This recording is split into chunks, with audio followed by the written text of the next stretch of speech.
I don't want your ugly face's child. I have a better option. Harper's voice cut through the crowded rooftop party like a knife through my chest. The Seattle skyline twinkled behind her as she gestured dramatically, her nutrition consultant colleagues laughing on cue. Desmond Rake, her sleazy coworker, nearly choked on his craft beer. Before we dive deeper into this story, I have one small request. Please subscribe, drop a like, comment, and hit that hype button to boost this channel so more people can discover these incredible Reddit stories. I stood there holding 2 drinks, watching my wife of 8 years perform for her audience. The rain had stopped, but the air still felt heavy with moisture and betrayal. Roland's got that whole rugged landscape architect thing going, Harper continued, her voice dripping with mock affection. But let's be honest, girls, I've got standards now. More laughter. Someone's phone was recording. I guess I missed the punchline. But don't worry, babe, the joke's on you. My name is Roland Kellman, and up until 30 seconds ago, I thought I had a marriage worth saving. I'm 36, built like the ex-boxer I am, with calloused hands from 15 years of designing urban landscapes. I've got a successful business, a decent sense of humor, and apparently, according to my wife, an ugly face. The crowd around Harper included her entire wellness consultancy squad. 5 women who treated gossip like a competitive sport. Desmond stood closest to her, his perfectly styled hair and expensive suit making him look like a wellness influencer reject.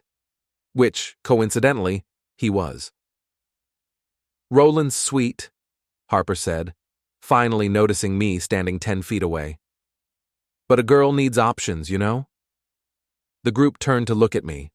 I set down both drinks on the nearest table and walked over, forcing a smile that probably looked more like a grimace.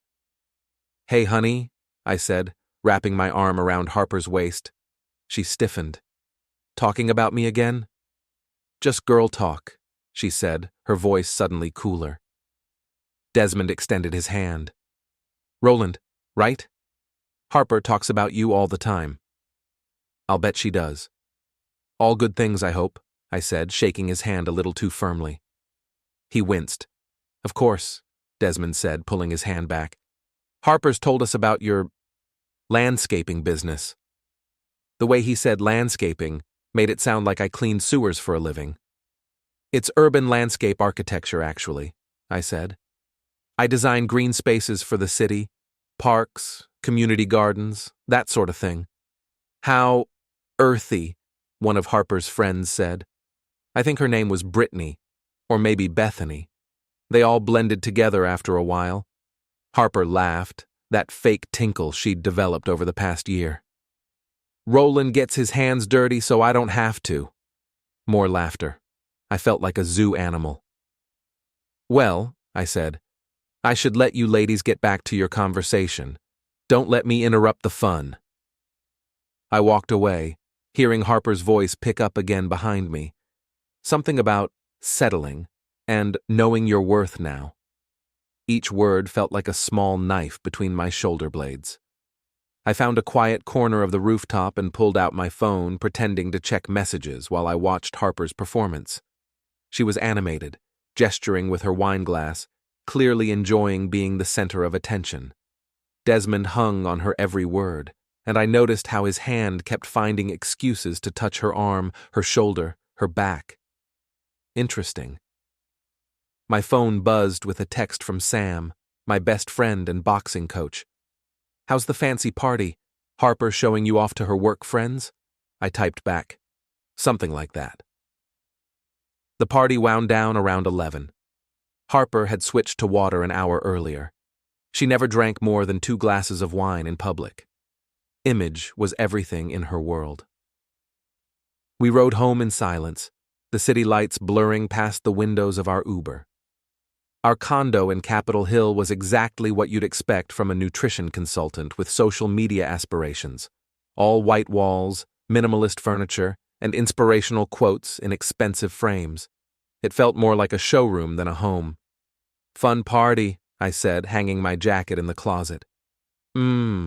Harper hummed, already heading toward the bedroom. "I'm tired. Long day. Harper. She stopped, but didn't turn around. That thing you said tonight, about my face, about having better options, that was pretty harsh, even for you. Now she turned, and I saw something in her expression I'd been seeing more often lately. Contempt, maybe, or just boredom. It was a joke, Roland. God, you're so sensitive. Didn't feel like a joke. Well, maybe if you had a sense of humor you'd get it. She disappeared into the bedroom, leaving me standing in our sterile living room. I could hear her moving around, getting ready for bed with the efficiency of someone who wanted the day to end as quickly as possible. I sat on our expensive white couch and stared at the city lights through our floor-to-ceiling windows. 8 years of marriage, and I felt like a stranger in my own life. My phone was sitting on the coffee table, screen down. Harper had left hers on the kitchen counter, charging. She always forgot to take it to bed when she'd been drinking. I walked over and looked at it.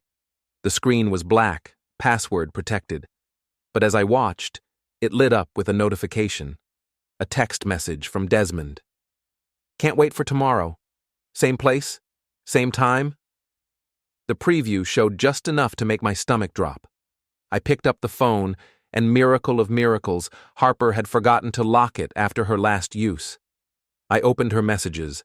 What I found there made the party humiliation feel like a gentle breeze compared to a hurricane.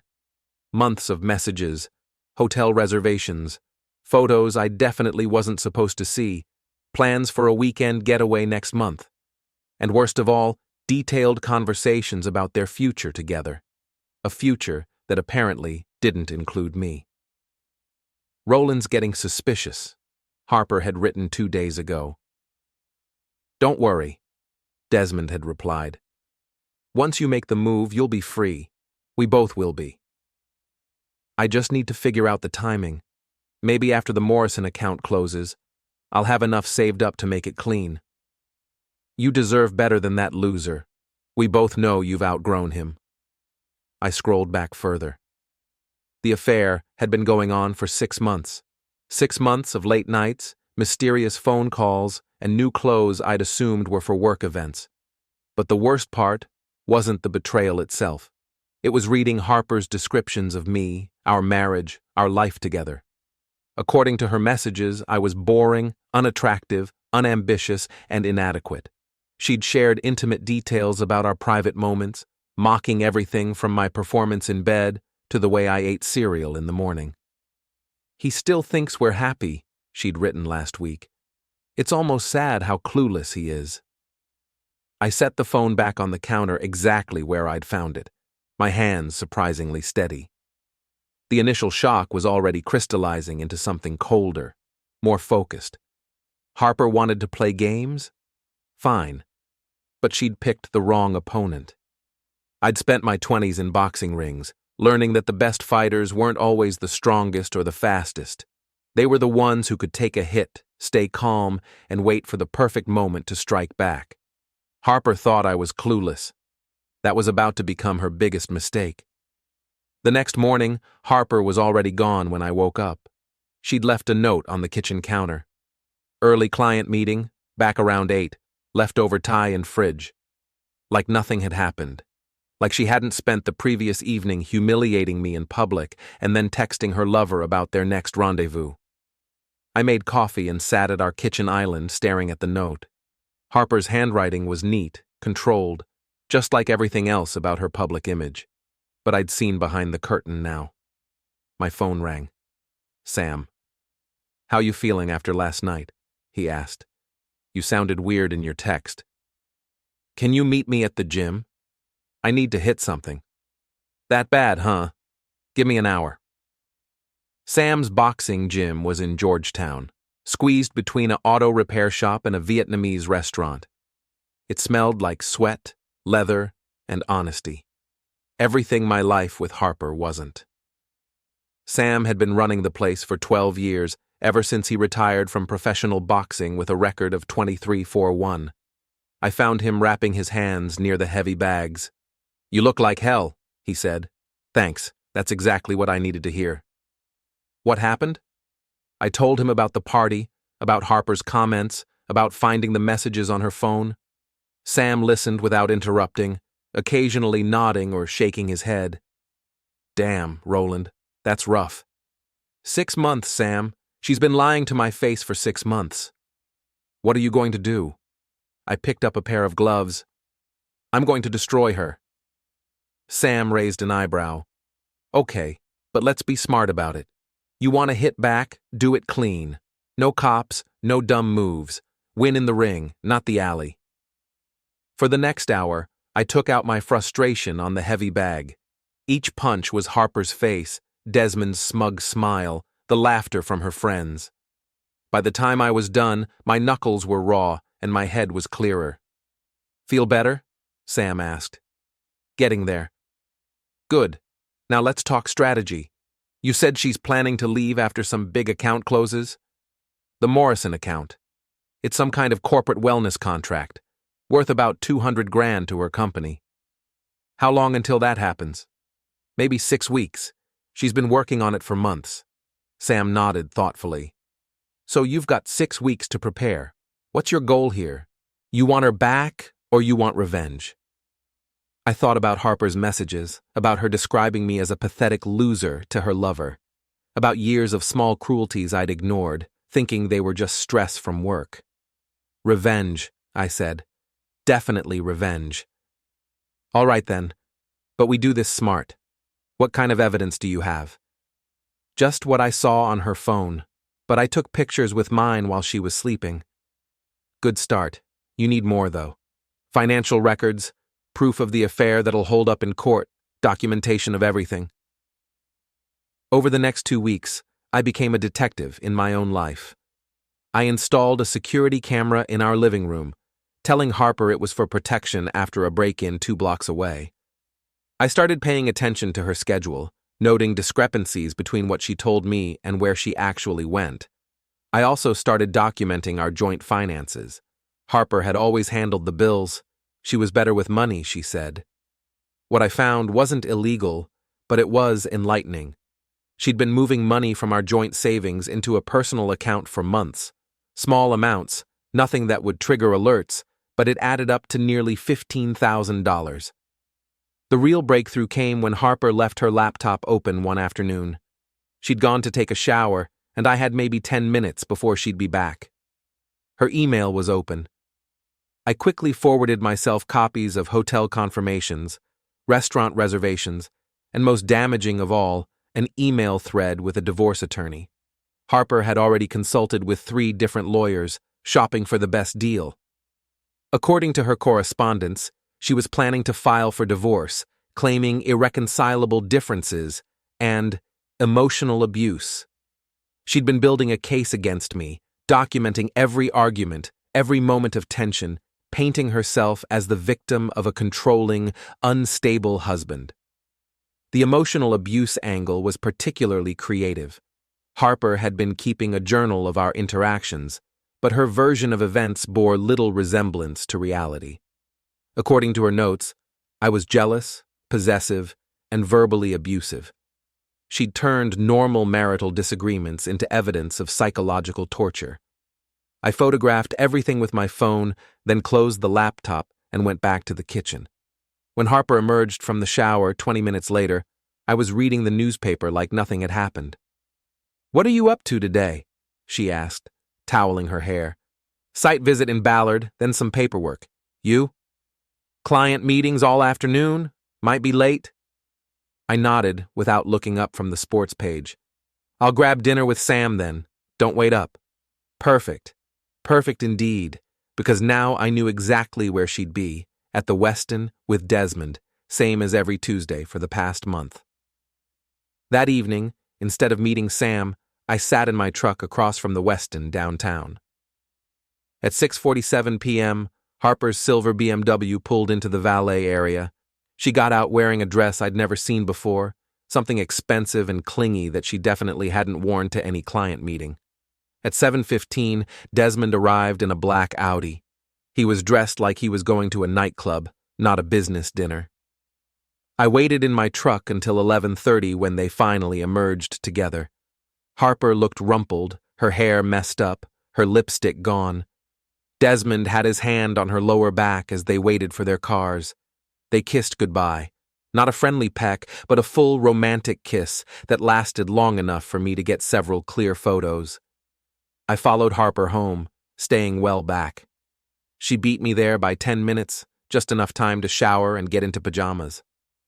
When I walked in at midnight, she was in bed reading a wellness magazine. "How was dinner with Sam?" she asked without looking up. "Good. We talked about old times." "That's nice. I'm exhausted. Client meetings were brutal today." "I'll bet they were." "Harper? Do you ever think about us? About whether we're happy?" Now she looked at me, and I saw a flicker of something, guilt, maybe, or fear that I was getting suspicious. "What do you mean?" "I don't know. Sometimes I feel like we're roommates instead of husband and wife." She set down her magazine. "Roland, marriage takes work. We're both busy with our careers. It's normal to go through rough patches." "Is that what this is? A rough patch?" "Yes. And if you're feeling disconnected, maybe you should think about why. Maybe you should think about what you're bringing to this relationship." Classic Harper. Turn it back on me. Make it my fault that she was cheating. "You're right," I said. "Maybe I should think about what I'm bringing to this relationship." She smiled, satisfied that she'd deflected my concerns. "I'm glad you understand. Now come to bed. I have an early morning." I brushed my teeth and got into bed next to my wife, the woman who was planning to destroy my reputation, take half my assets, and run off with her lover. She fell asleep within minutes, the sleep of someone with a clear conscience. I lay awake staring at the ceiling, planning my next move. Harper wanted to play the victim? Fine. But first, I was going to make sure she had something real to be a victim of. The opportunity came sooner than I expected. Harper announced on Friday that her company was throwing a party for landing a new client, not the Morrison account, but something smaller to celebrate while they worked on the bigger deal. "It's at that new rooftop place in Belltown," she said, applying mascara in our bathroom mirror. "Very exclusive. The whole team will be there, plus some potential clients." "Sounds fancy. Want me to come?" Harper's hand paused for just a moment. "It's really more of a work thing. You'd be bored." "I don't mind being bored if it means supporting your career." "Roland, honestly, it's not that kind of party. It's networking, industry talk. You wouldn't know anyone." "I know you." She turned to face me, and I saw irritation flash across her features. "Why are you being pushy about this? You never want to come to my work events." "Maybe I'm trying to be a better husband." "Well, don't start tonight. I need to focus on work, not babysit you through conversations about wellness trends and nutrition science." "Babysit. Nice." "Okay," I said. "Have fun." Relief flooded her face. "Thank you. I'll probably be late. These things tend to run long." "I'll bet they do." After Harper left, I called Sam. "You busy tonight?" "Nothing I can't cancel." "What's up? Feel like doing some surveillance?" The rooftop bar was called Altitude, and it lived up to its name. 23 floors above the city, with floor-to-ceiling windows and an outdoor deck that offered panoramic views of Elliott Bay, the kind of place that charged $20 for a cocktail and made you feel sophisticated for paying it. Sam and I sat at the bar inside, nursing overpriced whiskey and watching Harper's party through the glass doors that led to the outdoor deck. The guest list was exactly what I'd expected. 30-something professionals in expensive clothes, all trying to out-network each other. Harper was in her element, moving from group to group with practiced ease. She wore a black dress that probably cost more than most people's monthly rent, and she'd done something different with her hair that made her look younger, more vibrant. Desmond was never more than a few feet away from her. "That him?" Sam asked, nodding toward Desmond. "That's him. Looks like a used car salesman. That's insulting to used car salesmen." We watched them work the room together, a practice team. They'd separate to talk to different groups, then reconvene to share information. Harper would touch Desmond's arm when she laughed at his jokes. He'd lean in close when he whispered something in her ear. "They're not even trying to hide it," Sam observed. "Why would they? As far as Harper knows, I'm completely clueless." Around 10 o'clock, things got interesting.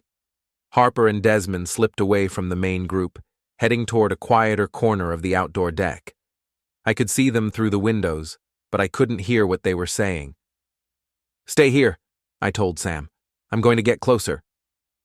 I walked outside, pretending to take a phone call. The deck was large enough that I could position myself behind a decorative pillar about 20 feet away from them. The ambient noise from the party provided cover, but I could still make out their conversation. "Told you, he's getting suspicious," Harper was saying. "So what? You're leaving him anyway." "I need more time. The Morrison deal isn't closed yet, and I want to make sure I get my full commission before I file." "Harper, you're overthinking this. Just rip the Band-Aid off." "Easy for you to say. You're not the one who has to rebuild her entire life." Desmond moved closer to her, putting his hands on her waist. "You're not rebuilding. You're upgrading, from a landscaper to a wellness entrepreneur." Harper laughed. "When you put it like that?" They kissed, long and deep, right there on the deck where any of their colleagues could see them. I took several photos with my phone, the city lights providing enough illumination for clear images. "I should get back," Harper said when they broke apart. "People will notice we're both gone." "Let them notice. I want everyone to know you're mine." "Patience, Des. Soon enough." They walked back toward the party separately, Harper first, then Desmond a few minutes later. I waited another minute before following them inside. Sam raised an eyebrow when I sat back down. "Get what you needed?" "And then some." We stayed until the party ended around midnight, watching Harper and Desmond maintain their professional facades while exchanging loaded glances across the room. When the evening wound down, Harper made a show of saying goodbye to various colleagues, including a very public, very platonic handshake with Desmond. "See you Monday," she said to him, loud enough for others to hear. "Have a great weekend," he replied, the picture of professional courtesy. 5 minutes later, I watched through the bar's windows as they met in the parking garage and got into Desmond's car together. "Classy," Sam muttered. "Very." I followed them at a distance to a hotel in South Lake Union. Not the Westin this time, but a boutique place that probably charged by the hour as much as most hotels charged by the night. They disappeared inside, and I parked across the street to wait. "You don't have to stay," I told Sam. "This could take a while. I'm not leaving you here alone to do something stupid." "I'm not going to do anything stupid." That's what every guy says right before he does something incredibly stupid. We sat in my truck for 2 hours, talking about everything except why we were there. Sam told me about his daughter's college applications, about the new fighters at his gym, about his ex-wife's latest drama. Normal life stuff that felt surreal given the circumstances. At 2:17 a.m., Harper and Desmond finally emerged from the hotel. They stood on the sidewalk for several minutes, talking intensely about something. Harper looked upset, gesturing with her hands. Desmond kept trying to calm her down, reaching for her, but she pulled away. Finally, Harper got into her car and drove off. Desmond watched her go, then got into his own car and headed in the opposite direction. I followed Harper home, staying well back. She beat me there by 15 minutes, just enough time to shower and get into bed. When I walked in at 3 a.m., she was fast asleep, or at least pretending to be. I stood in the doorway of our bedroom, watching her breathe, thinking about everything I'd witnessed that night. The lies, the betrayal, the casual cruelty of it all. Harper stirred, opening her eyes. "Roland? What time is it?" "Late. Sorry, didn't mean to wake you." "How was your night?" "Quiet. Watched TV, went to bed early. How was the party?" "Boring. Lots of shop talk. I'm glad you didn't come. You would have been miserable." I nodded, playing along with her fiction. Well, I'm glad it went well. Come to bed. I'm exhausted. I got ready for bed in the dark, listening to Harper's breathing return to the steady rhythm of sleep. But I didn't sleep. I lay there planning, thinking through every detail of what came next. Harper wanted to destroy me. She was welcome to try, but she'd underestimated her opponent. I'd spent years in boxing rings, learning that the most dangerous fighters weren't the ones who came out swinging. They were the ones who studied their opponents, learned their weaknesses, and waited for the perfect moment to strike. Harper's perfect moment was coming soon, but mine was coming first. Monday morning brought the first crack in Harper's facade. I was in the kitchen making coffee when she came rushing out of the bedroom, phone pressed to her ear, her voice tight with stress. "What do you mean there's a problem with the Morrison account?" she was saying. "We're supposed to present final numbers on Friday." I pretended to focus on the newspaper while listening to her half of the conversation. "No, I can't meet this morning. I have the Richardson consultation at 9. "Fine. Cancel Richardson. This is more important." She hung up and stood there for a moment, staring at her phone. "Everything okay?" I asked. "Work stuff. The Morrison deal hit a snag." "That's the big one, right? The one you've been working on for months?" "Yeah." She grabbed her purse and headed for the door. "I might be late tonight, crisis management." After she left, I called my own office and cleared my schedule for the day. I had more important things to do than design community gardens. I drove to Harper's office building in South Lake Union, a gleaming tower that housed dozens of tech startups and consulting firms. Harper's company, Vitality Solutions, occupied the 15th floor. I'd been there exactly twice in our 8 years of marriage, once for a holiday party, once when Harper forgot her laptop and needed me to bring it to her. I parked across the street and waited. At 11:30, Harper emerged with 2 other women from her team. They walked to a nearby cafe, and I could see through the windows that they were having an intense discussion. Harper looked stressed, gesturing animatedly while the other women nodded and took notes. At 12:45, they returned to the office. At 1:15, Desmond arrived, looking uncharacteristically serious. He disappeared into the building, and I settled in for a longer wait. My patience was rewarded at 3:30 when Harper and Desmond emerged together, both looking grim. They got into Desmond's car and drove toward downtown. I followed them to a parking garage near the courthouse. They walked 2 blocks to a law office, not one of the divorce attorneys Harper had consulted, but a corporate firm that specialized in employment law. They were inside for over an hour. When they came out, Harper was crying. I followed them back to the parking garage, staying well back. They stood next to Desmond's car, having what looked like a heated argument. Harper was gesturing wildly, clearly upset about something. Desmond kept trying to calm her down, but she wasn't having it. Finally, Harper got into her own car and drove off. Desmond stood there for several minutes, running his hands through his hair, before getting into his car and leaving in the opposite direction. I followed Harper home. She beat me there by 20 minutes, and when I walked in, I found her sitting at our kitchen island with a glass of wine and a stack of papers spread out in front of her. "Hey," I said. "How was your day?" She looked up, and I could see she'd been crying. Her makeup was smeared and her eyes were red and puffy.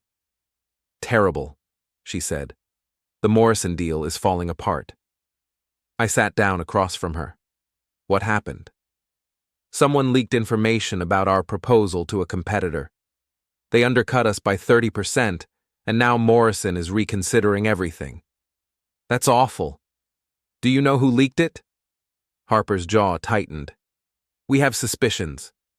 "Well, maybe you can still salvage it. You're good at what you do." She laughed bitterly. "Am I? Because right now it feels like everything I touch turns to shit." This was interesting. Harper never swore, never let her composure slip like this.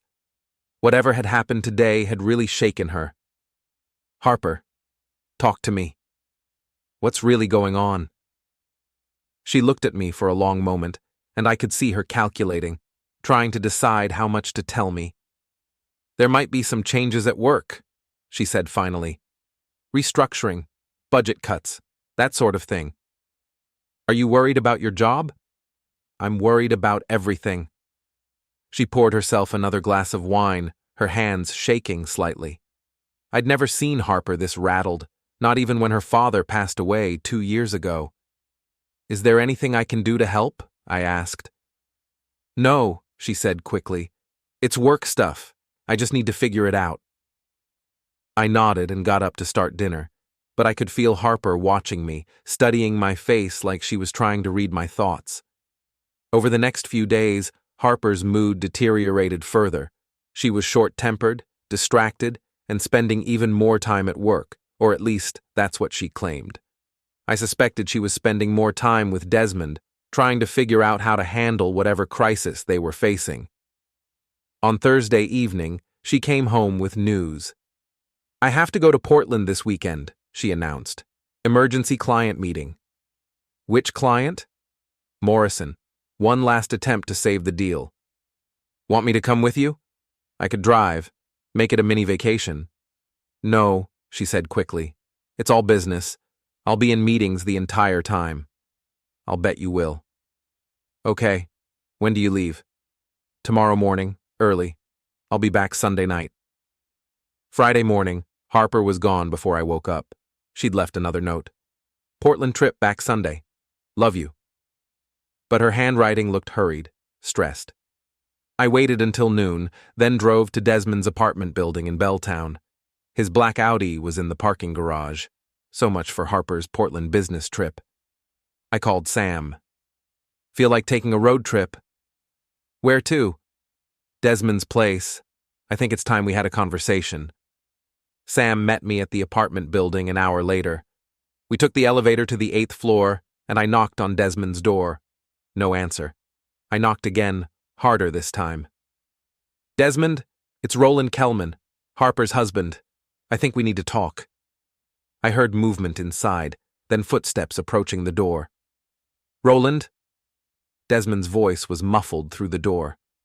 What are you doing here? I know about you and Harper. I know about the affair, the hotels, the whole thing. Open the door. Silence. Desmond, I'm not going away. We can do this easy, or we can do this hard. Your choice. More silence, then the sound of the lock bolt turning. The door opened, and Desmond appeared, wearing gym shorts and a t-shirt.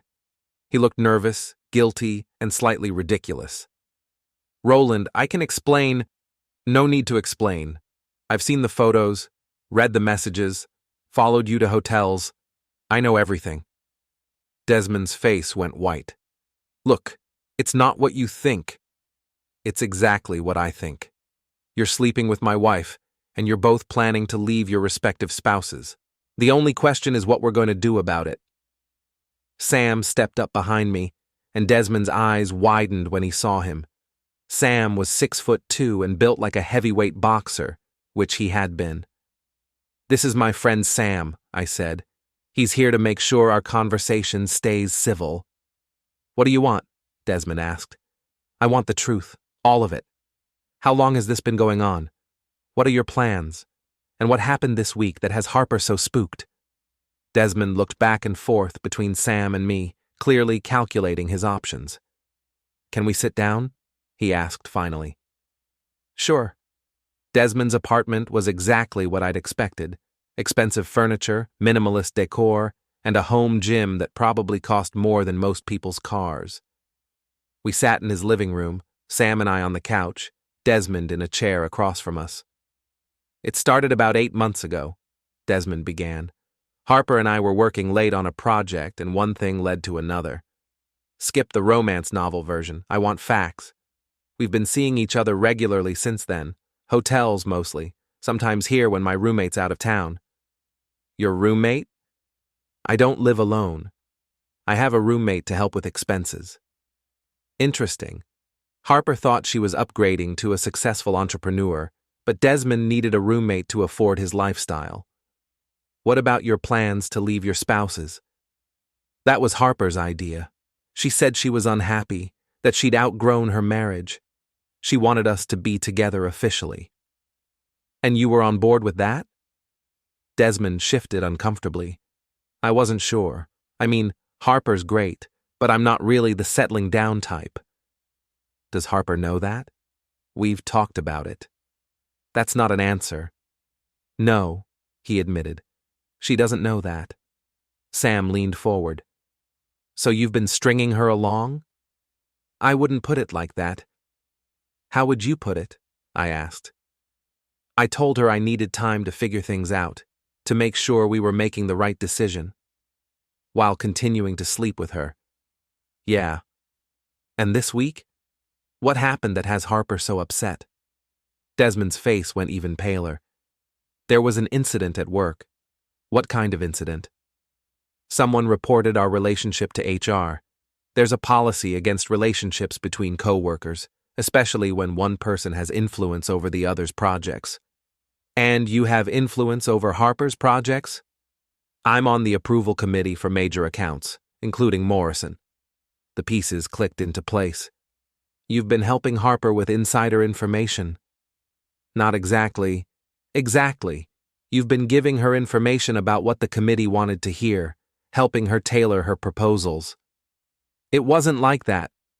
Then what was it like? Desmond was quiet for a long moment. Okay, maybe I gave her some guidance, but that's not why we're together. The relationship is real. Is it? Because from where I'm sitting, it looks like Harper was using you for professional advantage, and you were using her for closeness. That's not true. Then why did you leak information about her Morrison proposal to a competitor? Desmond's mouth fell open. How did you? I didn't know for sure until just now, but it makes sense. Harper gets too demanding about your future together, starts pressuring you to leave your wife, so you sabotage her biggest account to get her off your back. It wasn't like that. Then what was it like? Desmond put his head in his hands. Harper was getting obsessed, calling me constantly, showing up at my apartment unannounced, talking about our future like it was a done deal. I tried to slow things down, but she wouldn't listen. So, you destroyed her career. I needed some space. I thought if the Morrison deal fell through, she'd be too busy dealing with work problems to focus on us. And now? Now she's facing a disciplinary hearing next week. The company is investigating the Morrison leak, and they're also looking into our relationship. She could lose her job. I sat back, processing this information. Harper wasn't just facing the end of her marriage. She was facing the end of her career, her financial security, everything she'd worked for. Where is she now? I asked. Here, actually. She's been staying here since yesterday. She can't face going home and pretending everything's normal. I want to talk to her. Roland, I don't think that's a good idea. I don't care what you think is a good idea. Where is she? Desmond pointed toward the bedroom. She's sleeping. She's been really upset. I stood up and walked toward the bedroom, Sam following behind me. Desmond jumped up and tried to block my path, but Sam put a hand on his shoulder and guided him back to his chair. I opened the bedroom door without knocking. Harper was lying on the bed in one of Desmond's t-shirts, her hair a mess, her face puffy from crying. She looked up when I entered, and her expression went through several emotions in rapid succession: surprise, fear, guilt, and finally, defiance. Roland, she said, sitting up. What are you doing here? I could ask you the same thing, but I think we both know the answer. She looked past me to where Sam was standing in the doorway. Who is that? A friend. We need to talk, Harper. I don't have anything to say to you. Really? Because I have a lot to say to you. I pulled out my phone and showed her one of the photos I'd taken of her and Desmond kissing on the rooftop deck. 8 months, I said. 8 months of lies, of cheating, of planning to destroy my life. And for what? For him? Harper's defiance crumbled. Roland, I can explain. No, you can't. There's no explanation that makes this okay. There's no excuse for what you've done to our marriage, to me, to us. Our marriage was already over, she said, her voice rising. We've been strangers for years. You know it. I know it. Everyone knows it. So you decided to fix it by having an affair. I decided to fix it by finding someone who actually appreciates me, who sees my potential, who doesn't treat me like a roommate. Someone who just sabotaged your career to get rid of you? Harper's face went white. She looked toward the living room where Desmond was sitting with Sam. He told you, she whispered. He told me everything, about the insider information, about the Morrison leak, about how he's not actually interested in a future with you. That's not true. Ask him yourself. Harper got up and walked to the living room, me following behind her. She stood in front of Desmond, her arms crossed, her expression demanding answers. Did you tell him about Morrison? She asked. Desmond couldn't meet her eyes. Harper? Did you leak our proposal? Silence. Answer me. It was complicated. Harper slapped him. Hard. The sound echoed through the apartment. You bastard, she said, her voice shaking with rage. You destroyed everything. My job, my reputation, my future. For what? Harper, you were getting too intense. I needed some space. Space? You needed space, so you ruined my life? It wasn't supposed to go this far. Harper turned to look at me, and I saw something in her expression I'd never seen before. Complete devastation. The realization that she'd lost everything, her marriage, her lover, her career, and had nothing to show for it. Roland, she said, her voice barely a whisper. I'm sorry. Are you? Are you really sorry? Or are you just sorry you got caught? She didn't answer, which was answer enough. Here's what's going to happen, I said. You're going to come home with me. You're going to pack your things, and then you're going to leave. Tonight. Where am I supposed to go? I don't care. Figure it out. Roland, please. Can't we talk about this? Can't we try to work things out? I looked at her standing there in Desmond's t-shirt, her hair a mess, her life in ruins, and I felt nothing. No anger, no sadness, no regret. Just emptiness.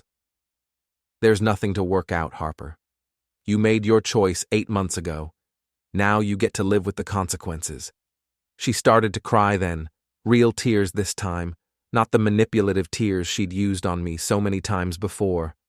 Please, she said. I know I messed up, but we can fix this. We can go to counseling. We can start over. No, I said. We can't.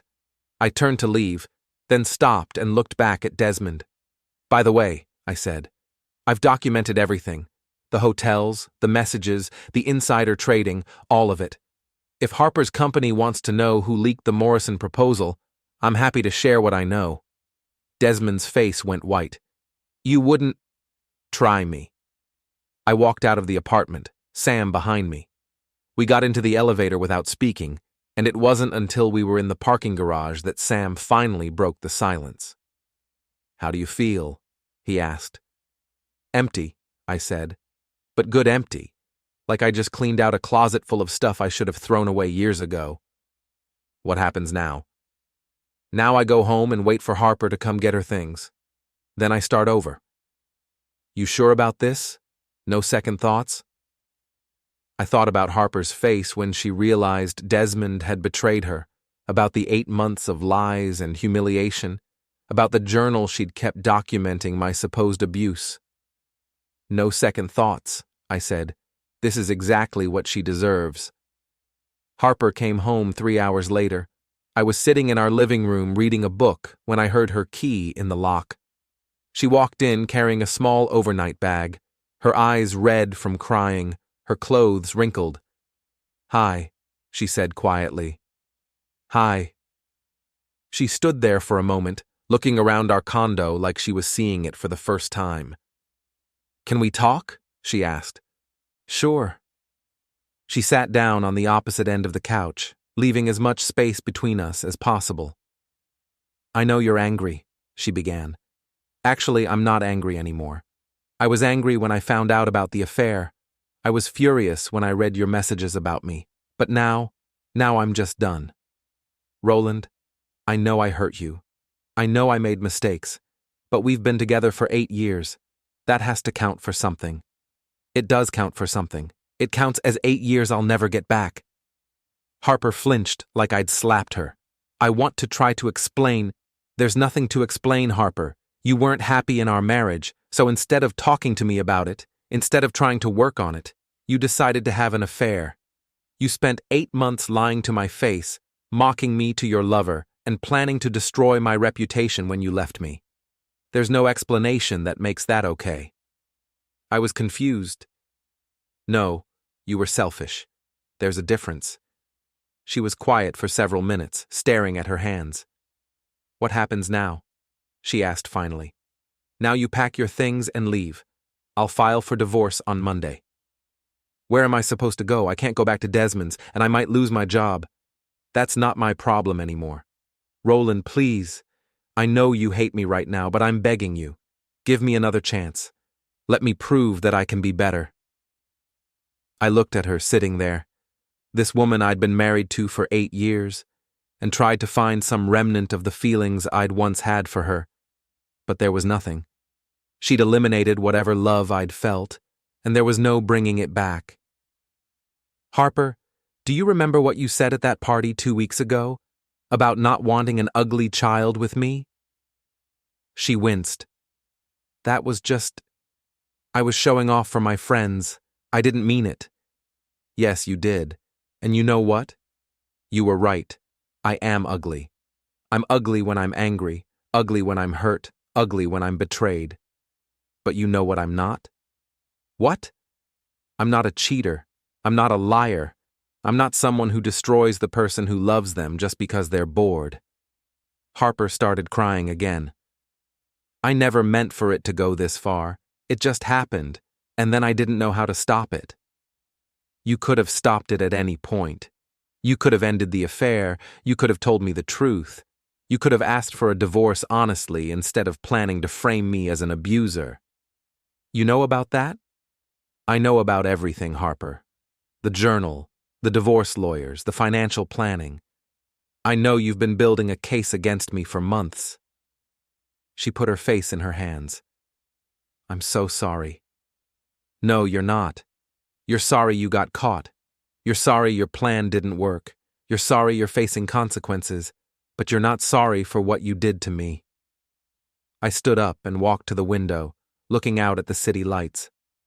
I want you to pack your things tonight, I said, without turning around. Take whatever you need for now. We can figure out the rest later through lawyers. Roland, this conversation is over, Harper. She sat there for a few more minutes, then got up and went to our bedroom. I could hear her moving around, opening drawers, packing clothes. It took her about an hour to gather what she needed. When she came back to the living room with 2 suitcases, I was still standing at the window.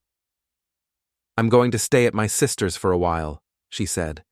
I nodded but didn't turn around. Roland, I want you to know that I did love you. I still do love you. I lost my way. No, I said. You found your way. This is who you really are, Harper. This is who you've always been. I just refused to see it. I heard her footsteps moving toward the door, then stop. What are you going to do about Desmond? She asked. What do you mean? Are you going to report him to his company? About the insider information? I turned to look at her. Why do you care? He betrayed you too. I know. But if you report him, it'll make everything worse for me. The investigation, the disciplinary hearing. Harper, you're facing that investigation because you broke company policy by having an affair with a coworker and using insider information to win accounts. That's not my fault, and it's not my responsibility to protect you from the consequences. So you're going to destroy both of us? I'm not destroying anyone. You destroyed yourselves. I'm just not going to help you avoid accountability. She stood there for a moment longer, then opened the door. Goodbye, Roland. Goodbye, Harper. After she left, I sat back down on the couch and looked around our condo. It felt different already, lighter somehow, like a weight had been lifted. My phone rang. Sam. How'd it go? He asked. She's gone. How do you feel? Relieved, sad, angry, all at the same time. That's normal. You want company? Not tonight. I think I need to be alone for a while. Okay, but call me if you change your mind. After I hung up, I walked through the condo, looking at everything with new eyes. The minimalist furniture that Harper had insisted on, the inspirational quotes on the walls, the photos of us at various events, both of us smiling fake smiles for the camera.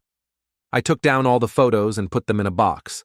Tomorrow I'd start redecorating, making this place feel like home instead of a showroom. But first, I had a phone call to make. I looked up the number for Vitality Solutions and left a message on their general voicemail. "This is Roland Kellman," I said. "I have information relevant to your investigation into the Morrison account leak. Please have someone call me back at your earliest convenience." Then I poured myself a drink and sat back down to wait for my new life to begin. The next morning, I woke up alone for the first time in 8 years. It felt strange, but not unpleasant. I made coffee, read the newspaper, and enjoyed the silence. At 9 a.m., my phone rang. A woman from Vitality Solutions HR department. "Mr. Kellman, this is Sandra Williams from Vitality Solutions. You left a message about the Morrison account investigation?" "That's right. I have information about how confidential proposal details were leaked to your competitor." "I see. Would you be able to come in this morning to discuss this?" "Absolutely." 2 hours later, I was sitting in a conference room at Harper's company, talking to Sandra Williams and 2 other executives. I'd brought copies of all the evidence I'd collected: photos, messages, hotel receipts, everything that documented Harper and Desmond's affair. "As you can see," I said, "my wife and Mr. Rake have been having an affair for 8 months. During that time, Mr. Rake provided her with inside information about what the approval committee was looking for in proposals." Sandra examined the evidence carefully. "This is very thorough documentation, Mr. Kellman. I'm a detail-oriented person. May I ask why you're sharing this with us? This information could seriously damage your wife's career." "My wife damaged her own career when she chose to have an affair with a coworker and use insider information to win accounts. I'm just providing you with the facts." One of the other executives, a man named Peterson, leaned forward. "Do you have any evidence that Mr. Rake leaked the Morrison proposal to our competitor?" "Not direct evidence, no. But I can tell you that he admitted to me yesterday that he leaked it because Harper was pressuring him about their relationship, and he wanted to create problems that would distract her." The 3 executives exchanged glances. "Mr. Kellman," Sandra said, "I want to be clear about something. If we act on this information, both your wife and Mr. Rake will likely lose their jobs." "I understand." "And you're comfortable with that?" "Ms. Williams, my wife spent 8 months lying to me, cheating on me, and planning to destroy my reputation when she left me. She documented fake instances of emotional abuse to use against me in divorce proceedings. She mocked me to her lover and her friends, calling me ugly and pathetic. So yes, I'm comfortable with her facing the consequences of her actions." Sandra nodded. "I understand. Thank you for bringing this to our attention. We'll be in touch if we need any additional information." I left the meeting feeling lighter than I had in months. Harper had made her choices, and now she would live with the results. That afternoon, I called a divorce attorney and set up a consultation for Monday morning.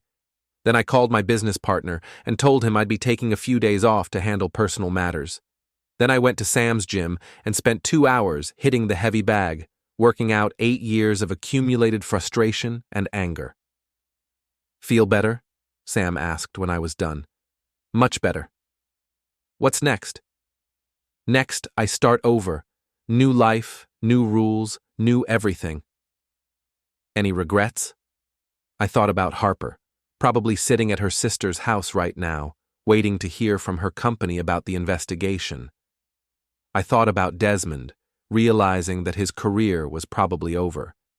I thought about 8 years of marriage that had ended in lies and betrayal. "No regrets," I said. "They made their choices. Now, they get to live with them. 2 days later, I got a call from Sandra Williams. Mr. Kelman, I wanted to let you know that we've concluded our investigation. Based on the evidence you provided, we've terminated both Mrs. Kelman and Mr. Rake for violations of company policy. I see. We've also reported the matter to the relevant professional licensing boards. Insider trading, even in a consulting context, is a serious ethical violation. Thank you for letting me know. Mr. Kelman, I hope you don't mind my asking, but how are you doing? This must be a difficult time for you. It is difficult, I said. But it's also liberating. For the first time in years, I feel like I can breathe. That evening, Harper called me. Roland, I need to talk to you. What about? They fired me, and Desmond. We're both gone. I know. You reported us, didn't you? I provided them with factual information about policy violations that were affecting their business. What they did with that information was their choice. You destroyed my life. No, Harper, you destroyed your own life. I just refuse to help you avoid the consequences. I have nothing now. No job, no money, no future. You should have thought about that before you decided to have an affair. Roland, please, I'm begging you, don't file for divorce. Give me a chance to rebuild, to make things right. There is no making this right, Harper. What you did to me, to us, to our marriage, there's no coming back from that. But I love you. No, you don't. You love the security I represented. You love the idea of having a backup plan in case your affair didn't work out. But you don't love me. If you loved me, you never would have done what you did. She was quiet for a long moment. So that's it? 8 years of marriage, and you're just throwing it away? I'm not throwing anything away. You already threw it away 8 months ago. I'm just acknowledging reality. Roland? Goodbye, Harper. Have your lawyer contact mine. I hung up and turned off my phone. The next morning, I filed for divorce. The papers cited adultery, emotional cruelty, and irreconcilable differences.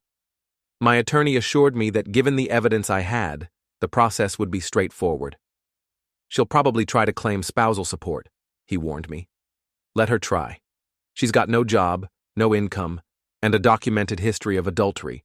Plus, I have evidence that she was planning to falsely accuse me of abuse. I don't think any judge is going to be sympathetic. What about property division? The condo is in my name. Most of our savings are in accounts I opened before we were married. She's welcome to half of what we accumulated during the marriage, but that's not much. Sounds like you were smart to protect yourself financially. I wasn't trying to protect myself. I just never fully combined our finances. Lucky coincidence. That afternoon, I went back to the condo and started redecorating. I threw out Harper's inspirational quotes and minimalist decorations. I brought in comfortable furniture, warm colors, things that actually felt like home. I was hanging a new painting when my phone rang, a number I didn't recognize. Hello? Roland? It's Ava. Ava Rake. Desmond's wife. I'd met her once at a company party, but we'd barely spoken. Ava, hi. I hope you don't mind me calling. I got your number from the company directory. I wanted to thank you. Thank me? For exposing what Desmond was doing. I've known he was cheating for months, but I couldn't prove it. The evidence you provided gave me everything I needed for my own divorce. I'm sorry you had to go through that. Don't be sorry, I'm grateful. I've been trapped in a marriage with a serial cheater for 3 years. Now I'm free. How are you handling everything? Better than I expected. I've got a good lawyer, and since Desmond was the one who violated his employment contract, I'm getting most of our assets. Plus, I documented his other affairs, so I've got grounds for a fault-based divorce. Other affairs? Oh yes, Harper wasn't his first. She wasn't even his second. She was just the one who got caught. I felt a strange mix of vindication and pity. Harper had thrown away our marriage for a man who was using her just like he'd used other women before her. Ava, can I ask you something? Sure. Why didn't you leave him earlier, if you knew he was cheating? Fear, I guess. Fear of starting over, fear of being alone, fear of admitting I'd made a mistake. But you know what I realized? What? Being alone is better than being with someone who doesn't respect you. Being alone is better than living a lie. After we hung up, I sat in my newly redecorated living room and thought about what Ava had said. She was right. Being alone was better than living a lie. For the first time in months, I felt genuinely happy. The divorce was finalized 6 weeks later. Harper didn't contest it. She couldn't, given the evidence against her. She got half of our joint savings, which amounted to about $12,000, and I kept the condo, my business, and my retirement accounts. Harper moved back to her hometown in Oregon, where she got a job as a fitness instructor at a local gym. According to mutual friends, she was struggling financially and living in a studio apartment. Desmond moved to California, supposedly to start his own consulting business. But according to Ava, who kept in touch occasionally, he was actually working at a supplement store in San Diego. As for me, I threw myself into my work and my friendships. I expanded my landscaping business, took on bigger projects, started dating again. Not seriously at first, just casual dinners and movies, remembering what it felt like to be appreciated instead of tolerated. 6 months after the divorce, I ran into one of Harper's old friends at a coffee shop. Brittany, or maybe Bethany. I still couldn't tell them apart.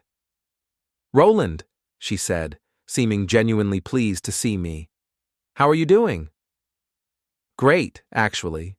Really great. I heard about the divorce. I'm sorry." "Don't be. It was the best thing that ever happened to me." She looked surprised. "Really?" "Really. I'm happier now than I've been in years." That's wonderful. You deserve to be happy." "Thanks.